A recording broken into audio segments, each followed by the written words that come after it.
Melting snow is such a pain. It'll probably take me 45 minutes to get this snow melted and up to a boil.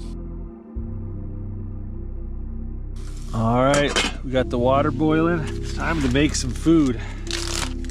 Got some beef bouillon cubes, a little bit of salt. I got these little lamb T-bones here and they're already seasoned. I'm gonna go ahead and cut the bone out, cut off the grizzle, put that in the pot first.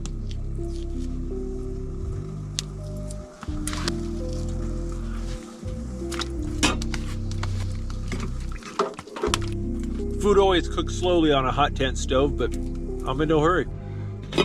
Well, the lamb fat is rendering up nicely, so I just added some sweet potatoes and some tomatoes to the stew. We're gonna add a couple bay leaves. I've got some nutmeg and fennel seed we're gonna put in there as well.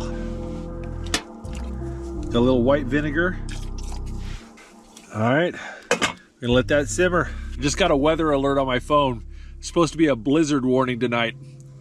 We'll see what happens. It's gonna be a lot of snow. We're gonna go ahead and add the lamb meat at this point. Add some carrots and loads of onions. Spice things up with some jalapenos. Soup's getting close to done, so I'm gonna go ahead and add my garlic. And I'm gonna throw in green onions. All right, just put a little cilantro and basil in there. A beautiful lamb stew. A little savory, a little sweet, a little bit spicy. It's good.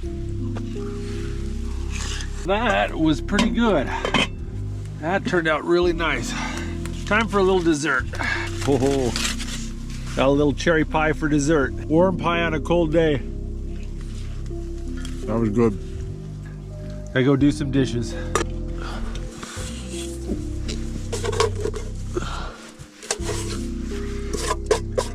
All right, there we go. Dish is done. Now I know a lot of you guys see this and wonder if that's gonna attract animals. Animals are not a problem here. There's no animals in these woods. The reason why? The snow's too deep. This deep snow is hard to walk in. It buries all the food. Any animals that aren't hibernating, they're down in the valley, not up here in the mountains. I walked for almost an hour in this snow and never saw a single animal print. And that's why you don't have to worry about animals winter camping in this deep snow.